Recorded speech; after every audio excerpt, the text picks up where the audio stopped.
The city of Chicago shimmered under a merciless July sun, its skyline a jagged crown of glass and steel that pierced the haze. Downtown, the towers gleamed with ambition, their reflections dancing on the surface of Lake Michigan. But on the city's fringes, where asphalt cracked and weeds clawed through sidewalks, the pulse of wealth faded into a quieter struggle. Here, in a neighborhood of sagging row houses and corner stores with flickering signs, the air carried the weight of survival. Cassandra Harper, known to the world as Cass, stood in the cool expanse of her penthouse condo in the Gold Coast, a world apart from the city's edges. The floor-to-ceiling windows framed a view of the Loop, where her empire thrived. At 42, she was a tech mogul whose name appeared on Forbes lists and in whispered boardroom conversations.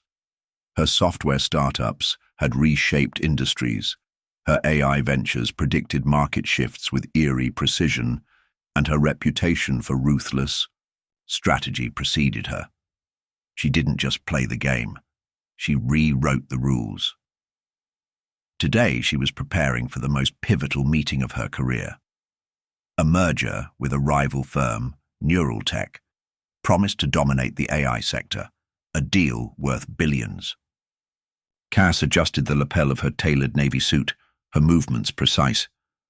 Her dark hair was pulled into a sleek bun, and her hazel eyes scanned her reflection in the mirror. She slipped a slim gold watch onto her wrist, its understated elegance a contrast to the power it symbolized.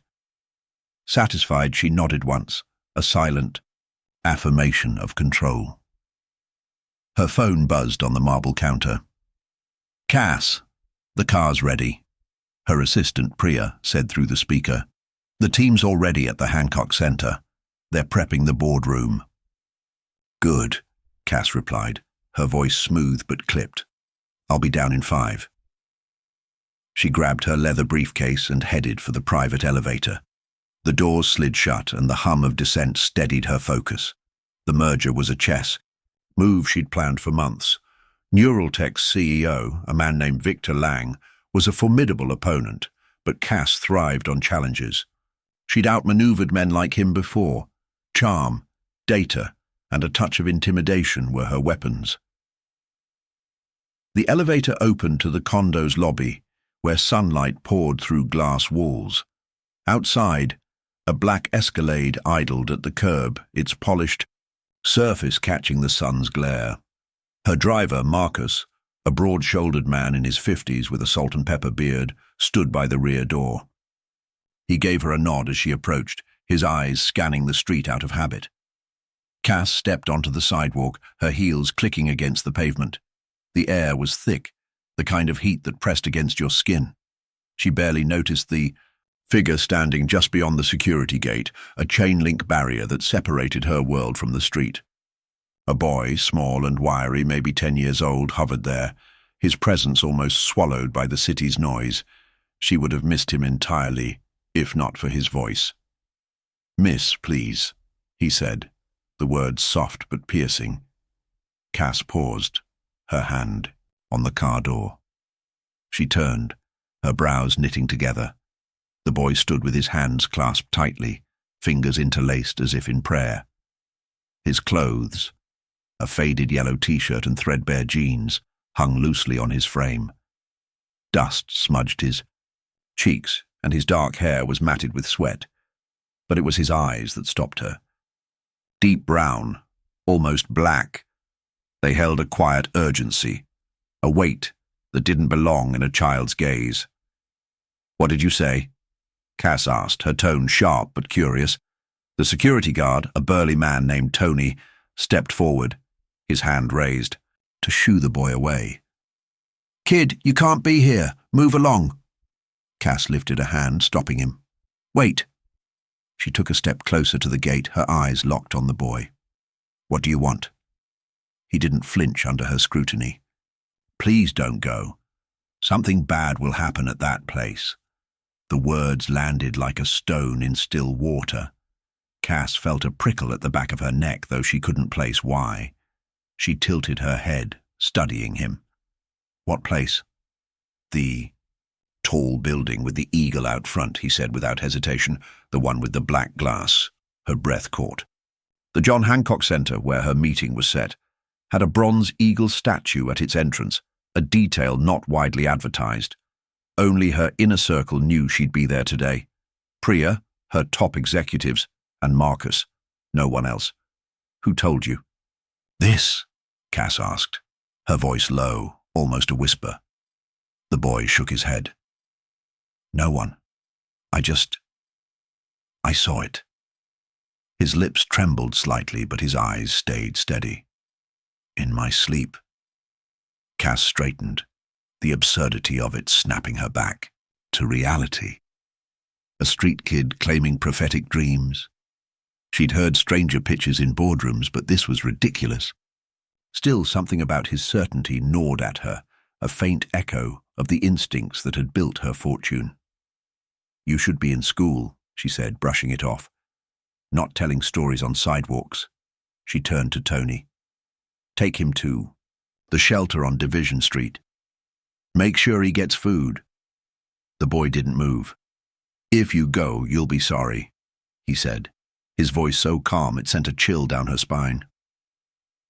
Cass froze, her hand on the car door. She glanced back, but the boy was already stepping away, his small frame retreating toward the street.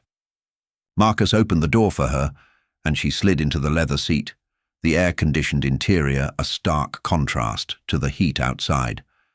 The door shut with a soft thud. Everything okay, Miss Harper? Marcus asked, glancing at her in the rear-view mirror. Fine, she said, though her voice was tighter than she intended. Let's go. The Escalade pulled away, merging into traffic.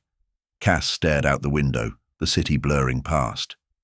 Priya's voice crackled through her earpiece, updating her on the merger terms, but Cass barely heard her. Her mind kept circling. Back to the boy. His clasped hands, his trembling lips, those eyes. She shook her head, annoyed at herself. She'd built an empire on logic, not superstition. A kid's bad dream wasn't going to derail her, but as they crossed the Chicago River, the skyline looming closer, her unease grew. The Hancock Center's black glass facade glinted in the distance, the eagle statue just visible at its base. She shifted in her seat, her fingers tapping her briefcase. The boy's words echoed. Something bad will happen. Marcus, she said suddenly, her voice cutting through the hum of the car. Turn back. He blinked, catching her eyes in the mirror. Ma'am? Now, she said, her tone leaving no room for argument. Back to the condo. Marcus hesitated for a fraction of a second, then nodded. Yes, ma'am, he signaled, pulling into a U-turn at the next intersection. Priya's voice faltered on the call. Cass, what's going on? You're due in 20 minutes. Something came up, Cass said, her mind racing for an excuse. Reschedule for tomorrow. I'll handle Lang. Priya started to protest, but Cass ended the call. She leaned back, her heart pounding. She didn't know why she'd done it. The merger was critical. Her team was waiting, and Victor Lang wouldn't take kindly to a last-minute delay. But her gut, the same instinct that had guided her through countless deals, screamed that she'd made the right call. Back at the condo, Cass stepped out of the car, her eyes scanning the street. The boy was gone. She approached Tony, who was back at his post by the gate. The kid, she said. Where is he? Tony shrugged.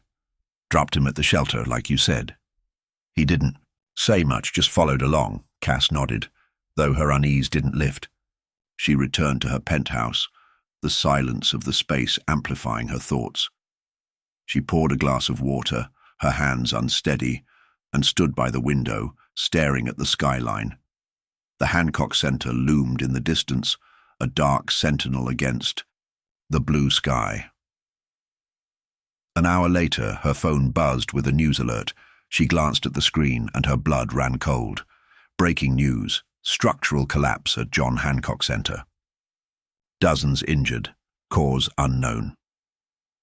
The glass slipped from her hand, shattering on the hardwood floor. She grabbed her tablet, pulling up a live feed. The footage showed chaos, emergency lights flashing, debris scattered across Michigan Avenue, people fleeing the scene. The reporter's voice was strained. A section of the 40th floor collapsed during a corporate event. Authorities suspect faulty construction materials. More details to follow. The 40th floor. Her meeting was on the 41st, but the boardrooms shared the same structural supports. If she'd been there. Cass sank onto the couch, her mind reeling. The boy. He'd known. Somehow, impossibly, he'd known. She grabbed her phone and called Tony. "Find out if that kid's still at the shelter. I need to see him." "On it," Tony said, his voice cautious. "You sure about this, Ms. Harper?" "Just do it," she snapped, ending the call. She paced the penthouse, the news feed looping on her tablet. The death toll was unclear, but injuries were mounting. Her team was safe. Priya confirmed they'd evacuated in time. But the weight of what could have been pressed against her chest. She kept seeing the boy's face, his clasped hands, his trembling voice. By evening, Tony called back. No sign of him at the shelter. Staff said he ate a sandwich and left. Didn't give a name. Cass's jaw tightened. Keep looking. Check. The streets, the parks, anywhere he might go. She didn't sleep that night. She sat by the window, the city's lights a distant glow. The boy had saved her life, and she didn't even know his name. But she would find him. She had to. The next morning, she called Marcus. "We're searching the neighborhood. Every corner store, every alley. He's out there somewhere." Marcus nodded, though his expression was skeptical. "You think this kid's some kind of psychic or something?" "I don't know what he is," Cass said, "but I'm not letting him disappear." For 3 days they searched. Cass's team scoured the city, showing Eli's description to street vendors, bus drivers, and shelter volunteers. She offered a reward, discreetly, to avoid media attention. The press was already buzzing about the Hancock collapse, speculating about corporate negligence. Cass kept her distance, her focus singular. Find the boy. On the 4th day, Marcus called her from a gas station near the shelter. "I found him," he said. "He's behind the store under a bench. Looks like he's been sleeping there." Cass was in the car in minutes. They pulled up to a run-down convenience store, its neon sign flickering. Marcus led her to the back, where a broken bench sat against a chain-link fence. There, curled into a ball, was the boy. His yellow t-shirt was dirtier now, his knees tucked to his chest. He was fast asleep, his breathing shallow. Cass knelt beside him, her suit brushing the gravel. She hesitated, then placed a hand gently on his arm. "Hey," she said softly. He woke with a jolt, his eyes wide with panic. He scrambled back, but when he saw her, he froze. "You again," he murmured, his voice hoarse. Cass kept her distance, her tone calm. "You saved my life. I need to know who you are." He looked down, his hands clasping together again. "Eli," he said finally. "My name's Eli." "Eli," she repeated, the name settling in her chest.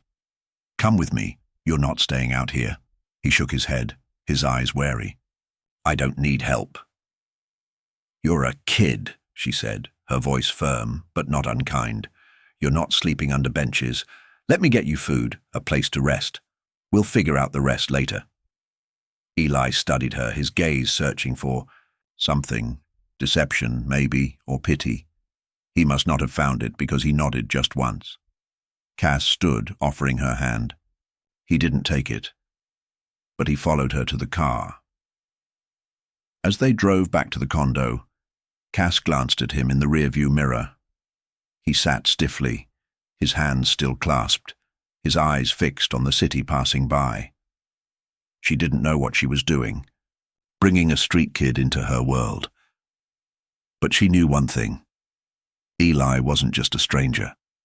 He was a mystery, a miracle, and maybe, just maybe, the start of something she couldn't yet name. The penthouse was too quiet. Cass stood in her kitchen, the marble island gleaming under the pendant lights, and watched Eli eat. He sat at the counter, hunched over a plate of grilled cheese and tomato soup, taking small, deliberate bites. His hands, still smudged with street dirt, gripped the sandwich as if it might vanish. Every few seconds, his eyes darted to the corners of the room, scanning the sleek appliances, the floor-to-ceiling windows, the city skyline beyond. It was as if he expected the world to shift beneath him. Cass leaned against the counter, her arms crossed, trying to read him. She'd brought him here on impulse, driven by gratitude and something she couldn't name, a pull, like gravity. But now, in the sterile calm of her home, she wondered what she'd done. He was a stranger, a kid off the street, and she was Cassandra Harper, a woman who trusted no one. Yet here he was, eating her food, sitting in her space. "You don't have to watch me," Eli said, his voice barely above a whisper. He didn't look up. Cass blinked, caught off guard. "I'm not watching. I'm just making sure you're okay." He nodded, but his shoulders stayed tense. He dipped the corner of his sandwich into the soup, the movement careful, almost reverent. "This is good," he said after a moment. "Thanks." "You're welcome," Cass replied, her voice softer than she intended. She hesitated, then pulled out a stool and sat across from him. "Eli, right? That's what you said?" He nodded again, his eyes flicking to hers for a split second before dropping back to the plate. "How did you know?" she asked, unable to hold the question back any longer. "About the Hancock Center, about the collapse." Eli froze, his fingers tightening around the sandwich. For a long moment, he didn't speak. Then he set the food down, his hands clasping together in that familiar prayer-like gesture. "I told you, I saw it, in my sleep." Cass leaned forward, her elbows on the counter. "A dream? You expect me to believe a dream told you I was in danger?" He shrugged, his expression unreadable. "I don't expect you to believe anything. I just knew I had to tell you." She studied him, searching for a lie, a crack in his story. But his face was open, unguarded, those dark eyes steady, despite the tremble in his hands. She wanted to push, to demand answers, but something stopped her. Maybe it was the way he sat, small and fragile in her oversized world. Maybe it was the memory of her own close call, the debris on Michigan Avenue, the news ticker counting injuries. "Okay," she said finally. "Let's say I believe you, for now. But you're not going back to that bench. You're staying here tonight." Eli's head snapped up. "I don't need—" "You're a kid," she cut in, her tone firm but not harsh. "Kids don't sleep outside. There's a guest room down the hall. Bed, shower, clean clothes. We'll figure out tomorrow when it comes." He stared at her, his jaw tight. For a moment she thought he'd bolt, but then he nodded just once and returned to his food. Cass exhaled, realizing she'd been holding her breath. That night, she couldn't sleep. She sat in her office, the city's glow filtering through the blinds, and Googled precognitive dreams. The results were a mix of pseudoscience and anecdotes, nothing concrete. She laughed at herself, a sharp, bitter sound. She'd built algorithms that predicted market trends with 90% accuracy, and here she was chasing a kid's nightmare. But the image of the Hancock Center's wreckage kept her awake, a loop of what-ifs playing in her mind. The next morning, she found Eli in the guest room, sitting on the edge of the bed, his backpack clutched to his chest. The clothes she'd left out, a t-shirt and sweatpants from a company swag bag, fit him poorly, but they were clean. He looked less like a ghost now, though his eyes still carried that heavy weight. "You sleep okay?" she asked, leaning against the doorframe. He shrugged. "It's quiet here, too quiet." She smiled faintly. "Better than a bench, I hope." He didn't answer, but his lips twitched, almost a smile. She took it as a win. Over the next few days, Cass navigated a delicate dance. She didn't know how to care for a child, let alone one who'd lived on the streets. She gave him space, letting him roam the penthouse, but kept an eye on him through Marcus and Tony. Eli was skittish, hiding food in his backpack, flinching when someone moved too fast. But he didn't run. He stayed, and Cass found herself oddly relieved.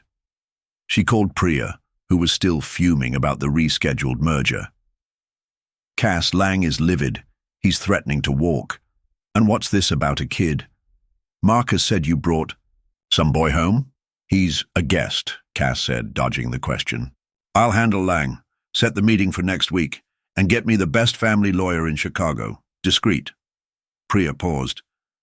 "You're not seriously—" "Just do it," Cass said, and hung up. She wasn't sure what she was doing, but she knew Eli couldn't go back to the streets, not after what he'd done for her. She contacted a social worker who warned her about the complexities of fostering a homeless child with no records. Cass didn't care. She'd built a fortune bending rules. She'd figure this out. Eli, meanwhile, began to open up, though it was slow. One evening, as they ate takeout pizza in the living room, he pointed at her TV, where a financial news channel droned about a tech stock dip. "That company," he said, his voice casual, "they're gonna crash harder next week." Cass raised an eyebrow. "What makes you say that?" He shrugged, picking at a slice. "Just feels wrong. Their numbers don't add up." She stared at him, then grabbed her laptop and pulled up the company's filings. Sure enough, there were discrepancies in their revenue projections, subtle but troubling. She sold her shares the next day, and when the stock tanked a week later, she looked at Eli with new eyes. "You're my tiny radar," she said, half joking. He frowned. "I'm not tiny," she laughed, the sound surprising her. It had been a long time since she'd laughed like that. Weeks turned into months. Cass enrolled Eli in a private school, one with small classes and teachers who wouldn't push too hard. She bought him clothes that fit, gave him a phone, and set up a room with books and a desk. He resisted at first, wary of her generosity, but she didn't push. She just kept showing up, sitting with him at breakfast, asking about his day, teaching him how to use her coffee machine. Slowly, he stopped hiding food. He started leaving his backpack on the floor instead of clutching it.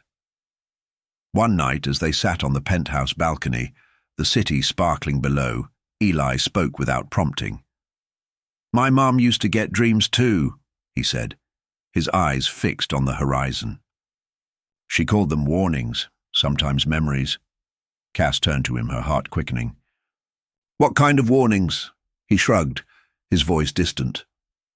"Like when to avoid certain streets, or when a storm was coming." She said it was like a radio in her head picking up signals. Cass leaned forward, her hands clasped. "And you? You get those signals?" "Sometimes," he said. "Not always. It's not like I control it." She nodded, letting the silence settle. Then softly she asked, "What happened to her, Eli?" He looked down, his fingers tracing the balcony railing. "She died. Factory fire. Bad wiring, they said. I was 7. We tried to get out, but—" He stopped, his voice cracking. Cass's chest tightened. She reached out, hesitating, then placed a hand on his. He didn't pull away. "I'm sorry," she said, and meant it. He nodded, his eyes glistening. "It's okay. It was a long time ago. But it wasn't okay, and she knew it." She didn't push further, but the conversation stayed with her, a weight she couldn't shake. A few weeks later, while sorting through old files in her home office, Cass stumbled across a name that stopped her cold.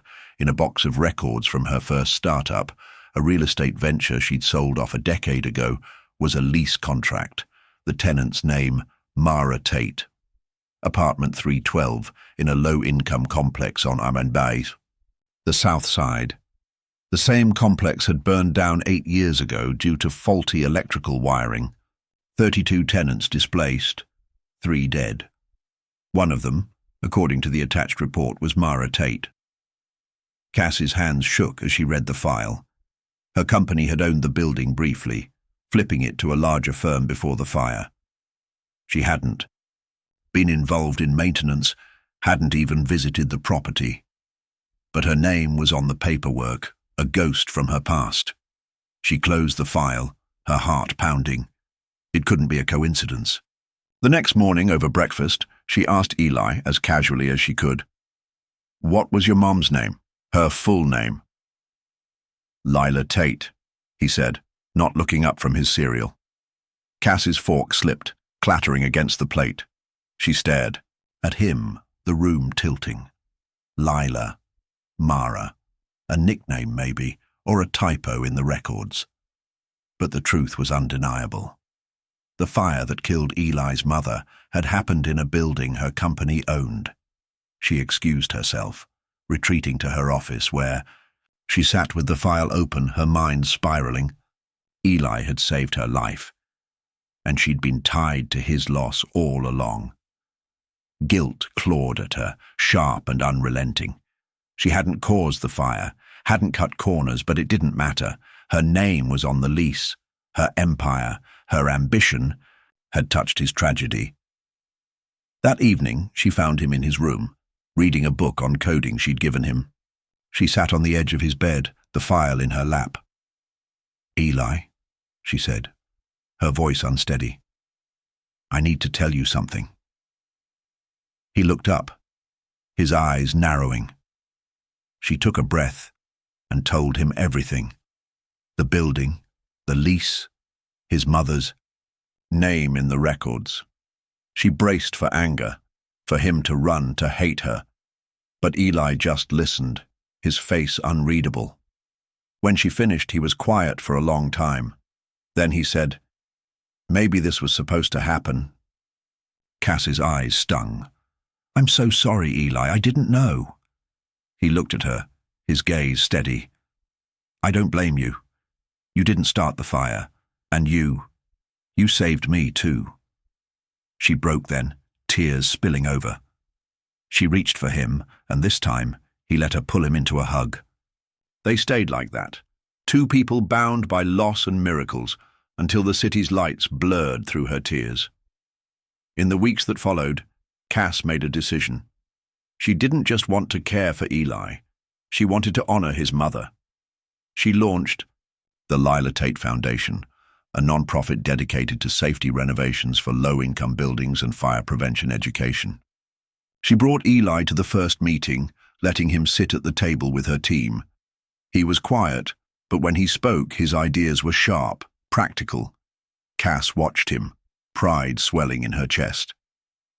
By the time Eli turned 13, he was helping run the Foundation's youth programs, speaking to kids from neighborhoods like the one he'd come from.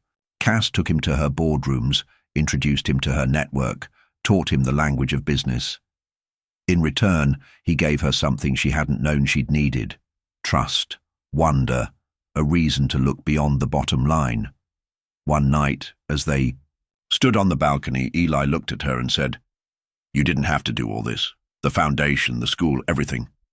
Cass smiled, her heart full. "Yes, I did. Your family, Eli, that's what family does." He nodded, his eyes bright. "Family," he repeated, like he was testing the word. Then he smiled, and for the first time, it reached his eyes. Eli adjusted the cufflinks on his dress shirt, the silver glinting under the soft glow of the penthouse chandelier. They were a gift from Cass engraved with his initials, a quiet nod to the life she'd built for him. At 18, he was taller now, his once frail frame filled out, though he still carried a certain wariness in his posture. The tailored suit felt foreign, its crisp lines a far cry from the tattered yellow t-shirt he'd worn 5 years ago.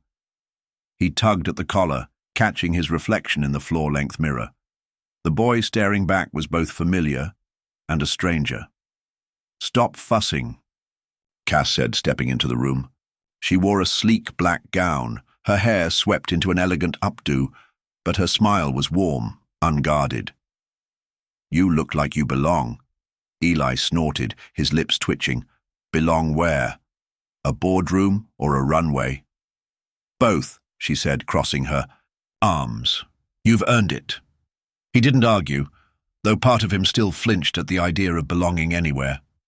5 years ago, he'd been sleeping under benches, his world a blur of hunger and dreams he couldn't explain.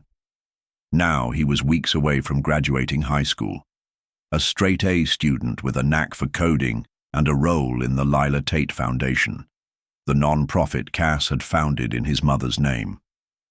Tonight, he was accepting an award at a city gala for the foundation's work in fire safety and housing reform.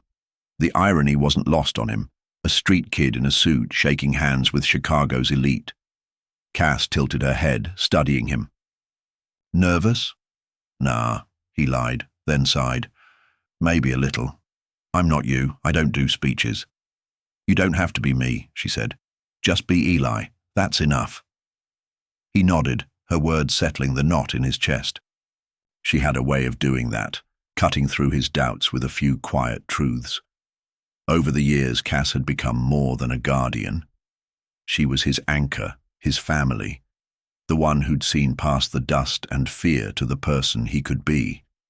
The gala was held at the Art Institute of Chicago, its grand halls draped in gold and ivory for the occasion. Chandeliers cast a warm glow over tables set with crystal and linen, and the air buzzed with the chatter of politicians, philanthropists, and CEOs. Eli felt the weight of their eyes as he and Cass entered, her arm lightly linked with his. She moved through the room with ease, nodding to familiar faces, her presence commanding without effort. Eli, meanwhile, kept his hands in his pockets, resisting the urge to shrink into himself. They took their seats at a table near the stage, where a banner read, Chicago Community Impact Awards. The Lila Tate Foundation had transformed thousands of lives, renovating low-income buildings, installing fire alarms, and training residents in safety protocols. Eli had been part of it from the start, first as a quiet observer, then as a leader. By 16, he was speaking at fundraisers, his voice steady as he told stories of neighborhoods like the one he'd grown up in. By 17, he was pitching ideas to Cass's board, his insights sharp enough to earn their respect. The MC, a local news anchor with a polished smile, took the stage. Tonight we honor those who've made our city stronger, she said, and one young man whose vision has saved lives. Eli's stomach twisted as his name was called. Cass squeezed his hand under the table. You've got this, she whispered. He stood, smoothing his jacket, and made his way to the podium. The spotlight was blinding, the applause a dull roar in his ears. He gripped the award, a glass sculpture etched with the city skyline, and cleared his throat. Thank you, he said, his voice steady despite the nerves. 5 years ago, I didn't have a home. I didn't have much of anything, except maybe a feeling that things could be different. The Lila Tate Foundation, named for my mom, gave me a chance to make that difference. We've fixed buildings, taught people how to stay safe, given kids like me a reason to hope. But I didn't do it alone. Cassandra Harper believed in me when I was just a kid with a warning. She's the reason I'm here. He glanced at Cass, who sat with her hands clasped, her eyes shining. The crowd murmured, some nodding, others whispering. Eli took a breath and continued. This isn't just about awards. It's about people who don't have a voice, who live in places where a bad wire or a broken sprinkler can take everything. We're changing that, one building at a time, so thank you for supporting us, for believing in us. We're not done yet. The applause was louder this time, a wave that carried him back to his seat. Cass leaned over, her voice low. You were perfect. He grinned, the tension easing. Yeah, well, don't get used to it. After the ceremony, reporters swarmed them, their cameras flashing. One, a woman with a notepad, zeroed in on Eli. Mr. Tate, do you remember the day you warned Ms. Harper about the Hancock Center collapse? Eli hesitated, the memory sharp and vivid. He could still feel the heat of that July afternoon, the weight of his clasped hands, the urgency in his chest. "Yeah," he said. "I didn't know who she was. I just knew she shouldn't go." "And now?" the reporter pressed, her pen poised. He looked at Cass, who stood beside him, her expression unreadable but soft. "She's the reason I'm alive," he said. "But more than that, she's the reason I know who I am." Cass didn't speak, but her hand found his. A brief squeeze. That said everything. The reporter scribbled furiously, but Eli barely noticed. The moment felt bigger than the cameras, bigger than the gala. It was theirs, a quiet truth forged in years of trust. Later, as they drove home, the city's lights painting streaks across the car windows, Cass handed him a small envelope. "What's this?" he asked, turning it over in his hands. "A key," she said, her voice steady but warm. "To your office." He stared at her. "My what?" "You're ready," she said, her eyes on the road. "The next company. It'll be under your name. Whatever you choose to build." Eli's mouth went dry. "Are you serious?" "As serious as I was when I told you you were family." He opened the envelope, pulling out a sleek silver key. It was simple, unadorned, but it felt heavy in his palm, a promise and a challenge. He turned it over, his mind racing. A company, his company. He'd watched Cass build empires, learned her strategies, her instincts. But this was different. This was his. "I'll make you proud," he said, his voice barely above a whisper. Cass glanced at him, her smile soft. "You already have." They drove in silence, the skyline glowing warmer than it ever had. Eli thought back to that day on, the sidewalk, the moment he'd almost walked away. One warning, one trembling voice, had changed everything. Fate had sent him to Cass, a stranger who became his family. The headlines had called it luck, a miracle. He knew better. It was destiny, a thread that tied their pasts to a future neither could have imagined. The years that followed were a blur of growth. Eli graduated high school, enrolled in college for computer science, and launched his company, Tate Innovations, with Cass's backing. It focused on affordable safety tech, sensors for fire detection, apps for emergency response, designed for communities like the one he'd come from. Cass was his mentor, his partner, but she let him lead, trusting his vision. The Lila Tate Foundation grew too, its programs reaching cities beyond Chicago. Eli spoke at national conferences, his quiet confidence drawing crowds. He never mentioned his dreams, the signals that still came in flashes guiding him through decisions. Cass knew, though. She saw it in the way he'd pause before a deal, his eyes distant, then nod, as if confirming something only he could hear. One evening, as they sat in the penthouse, now filled with photos of their travels and foundation events, Cass asked him, "Do you ever think about that day, the warning?" Eli leaned back, a coding textbook open on his lap. "All the time," he said. "If I hadn't spoken up, I wouldn't be here." "You wouldn't be here," she nodded, her gaze soft. "I almost didn't listen." "But you did," he said, meeting her eyes. "That's what matters." She smiled, and for a moment they were back on that dusty sidewalk, two strangers bound by a moment that rewrote their lives. The city hummed outside, its pulse a reminder of how far they'd come. Eli never forgot where he'd started. He visited the South Side, spoke to kids in shelters, handed out scholarships through the foundation. He told them his story, not the polished version in the news, but the raw one. A boy who'd lost everything, who'd found a home because someone believed in him. Cass was always there, in the background, her pride quiet but fierce. The press never tired of their story.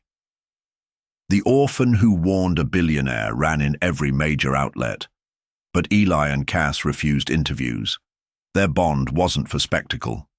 Instead, they poured their energy into the foundation, into Tate Innovations, into each other. One night, as Eli worked late in his new office, a sleek space in one of Cass's buildings, he found an old photo in his desk drawer.